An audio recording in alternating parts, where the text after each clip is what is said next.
Hello friends, in today's class we'll see the continuation of the chapter Introduction to Graphs. Now this is a line graph displays data that changes continuously over periods of time. Now a line graph consists of bits of line segments that are joined together consecutively, that is joined together continuously. Okay, now what are we given? We are given time 6 a.m. Temperature is 37. That is this, these are all nothing but readings of temperatures taken at different times for a patient. Okay. So at 6 a.m. the temperature was 37. At 10 a.m. it was 40. At 2 p.m. it was 38. And at 6 p.m. it was 35. Now we have to plot these readings on a graph. Okay, so along the x-axis we will take the time, and along the y-axis we will take the temperature. Okay, so here at 6 a.m.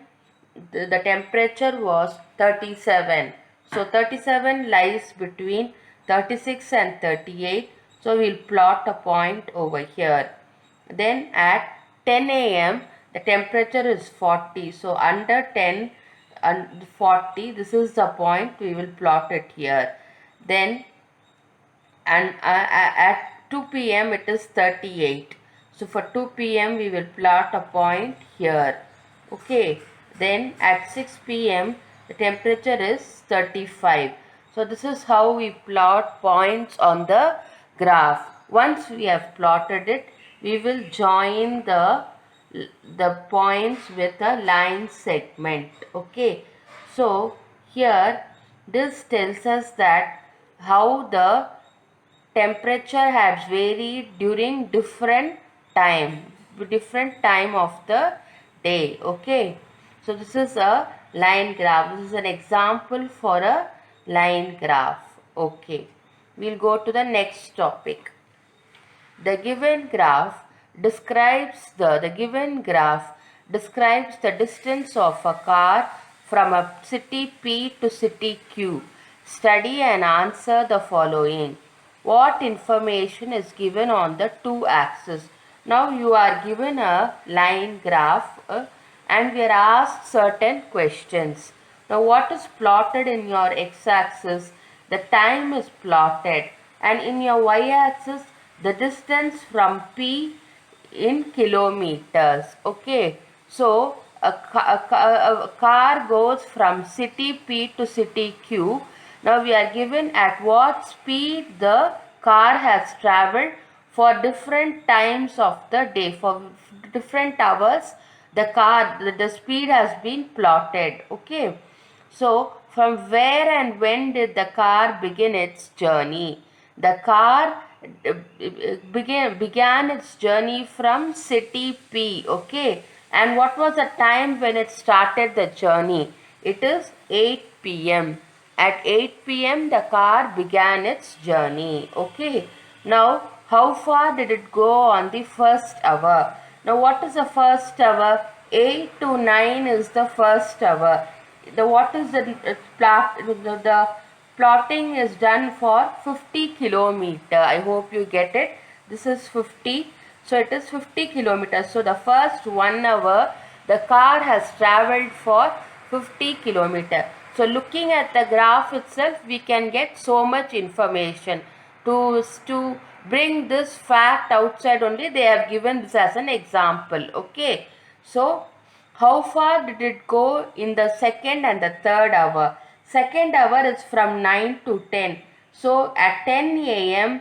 the car had traveled to 150 kilometers. That is, it was at 50, it had gone up to 150. So the distance traveled in the second hour is 100 kilometers. Okay, and in the third hour it went from 150 to 200. So it has traveled 50 kilometer. I hope you understood how we got this information looking at the graph itself. Now, did the car stop at any place? See, when the time was 11 o'clock till 12 o'clock, you have a you have a straight line, implying that the speed was the same during that time. What does it mean? The car had stopped at some place. Okay, so the car had stopped at 11 o'clock to 12 o'clock. The temperature, the distance has remained the same, so it had stopped at from 11 to 12. Okay, now when did it reach city Q? It reached city Q at 3 p.m. Okay, so all this information by looking at the graph itself we can tell. So this is how graphs are very useful. Okay, now we'll go to a linear graph. What do you mean by a linear graph? Now, a linear graph. A line graph consists of bits of line segments joined consecutively. Sometimes the graph may be a whole unbroken line. Such a graph is called a linear graph when it does not consist of bits of segments, but it consists of one continuous line, unbroken line. It is called a linear graph. Now let us learn about the next topic, that is coordinates. What do you mean by coordinates? When I put a point on a graph, you should be able to tell the location of the point. How can we say it is in the top, it is in the bottom, it is in the left, it is in the right? That this way of telling a point is not accurate, isn't it? To tell the location of a point, you should have the x coordinate and the y coordinate. I hope you get it. For example, let me plot the point 3, 4. So 3 is the x-axis and 4 is the y-axis. So from the x-axis I will travel 3 points, and from the y-axis I will travel 4 points. Where both the points meet is called as the 3, 4 point. I hope you get it. Similarly, let us plot the point 4, 3. So I will travel 4 on the x-axis and 3 on the y-axis. The point where they both meet is called as the 4, 3. So thus 3, 4 and 4, 3 are two different points. This is how we plot points on a graph. Okay, these 2 points, the x and the y axis points, are called the coordinates of the points. Okay, now let us see some applications of linear graphs. Okay, now the amount of electric bill depends on the quantity of electricity used. Similarly, the quantity of electricity is an independent variable and the amount of bill is the dependent variable. What do you mean by this? You can spend how much ever electricity you want depending on your necessities, isn't it? But depending on the amount of electricity used, you will get the bill. If you are going to spend more electricity, the bill will also be more. So electricity is an independent variable, whereas the amount of bill that comes for it is a dependent variable. Okay, so when electricity increases, when the consumption of electricity increases, the amount of bill also increases. Okay, so let us take one example, quantity and cost. These are all applications of linear graph. Okay, so this is one example, that is quantity and cost. You are given the quantity of petrol, that is number of liters of petrol you are given, and the cost of petrol you are given. Okay, so what is said, when the number of petrol is 10, the cost of petrol is 500. When it is 20, the cost is 1000 rupees. When it is 30 liters of petrol, when it is 30 liters of petrol, the cost is 1500, and when it is 40 liters of petrol, the cost is 2000. Now we have to plot these points 10, 500, 200, 1000. All these things we have to plot it on a graph and draw the linear graph. Okay, now let us take the first point. What we'll do is, on the x-axis we will write the liters.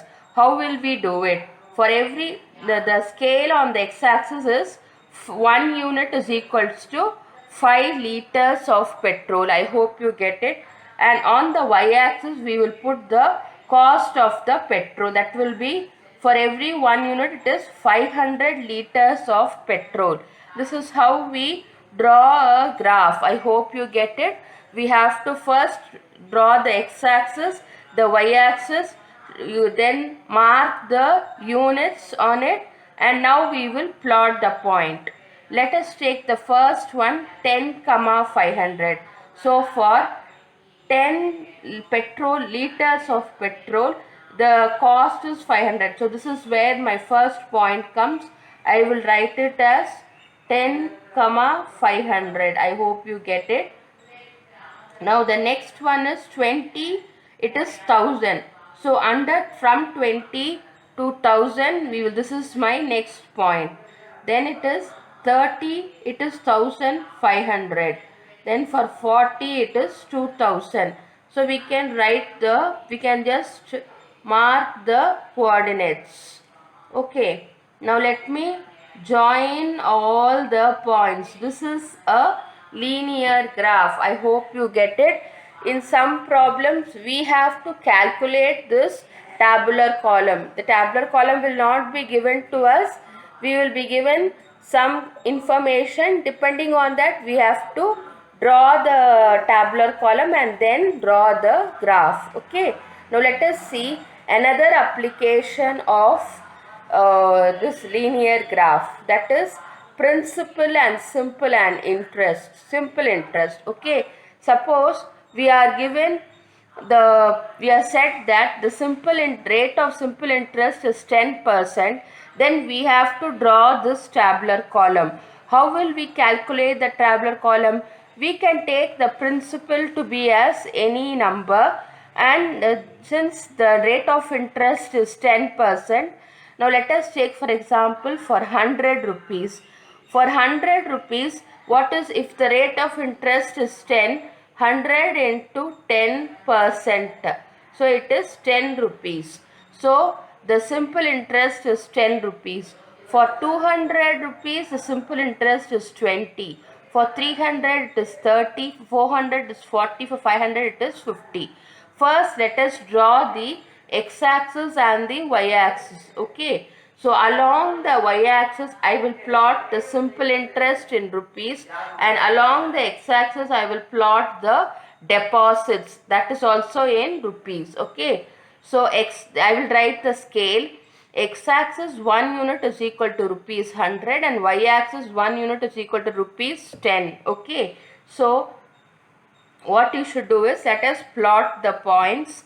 That is, for 10 it is 100, so this is 1 point. For 200 it is 20 rupees, the rate of interest. For 300 it is 30, for 400 it is 40, and for 500 it is 50.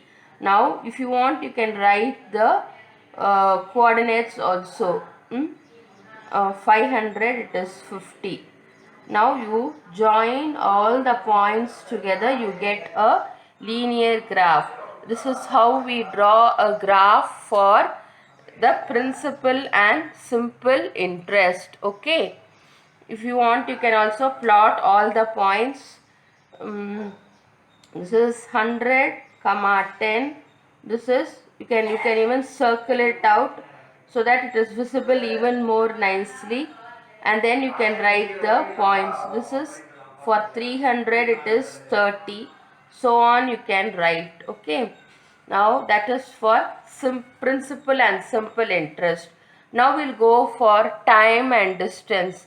Suppose you are given a vehicle travels at the rate of 30 kilometers per hour.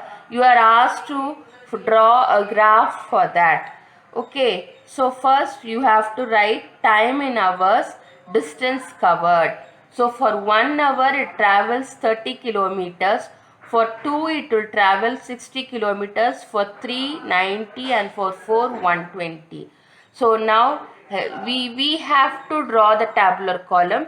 So once we have found these values, we will next go to drawing the graph. Okay.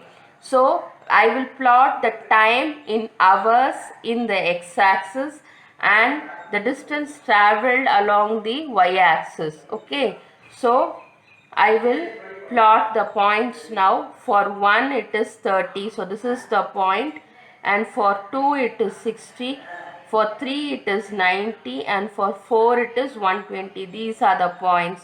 So how you can write? For 4 it is 120, for 3 it is 90, like that you can plot it. Then we will join all the points together to get the linear graph. I hope you understand.